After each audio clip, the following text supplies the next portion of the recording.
Ay, pareho tayo ng tumbler. Sosyal, ang mahal nito, no? Mahal ba? For me, sulit na siya sa 500. Ang OA! Ang 500? Oo, bakit? Magkano ba bili mo? 1.8. 1.8? Utang na loob! Sira ulo ka ba? Saan mo ba binili? Sa online shop. Ang tagal na niyang 500 ah. Online. Grabe yung 1.8. Ako kasi hindi ko na chinek sa online kasi di ba minsan pagka sa online mo binibili, ang tagal dumating. Parang, Ha? 2 weeks na, nasa na? Hindi. Same day delivery nga to eh. In order ko nung umaga, Tsaka dumating pag nung sa hapon. online, baka fake. Sobrang mura ng 500 Check mo, baka hindi siya naloko fake. ka. Official store to nung brand. May mga freebies nga to nung dineliver. Sobrang sulit. Sayang yung 1.8 mo talaga.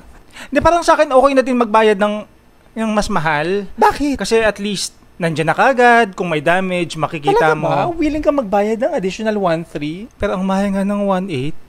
Oo, na-scam ka dyan. Bigla akong nasad. Sayang. Hindi, nandyan na yan. Okay na yan. Hayaan mo na. Hindi ko nga sure kung 500 talaga eh. Wait, check ko nga ulit yung online. Oh my God! Bakit? Naka buy one take one sila. Bali, 250 na lang yan.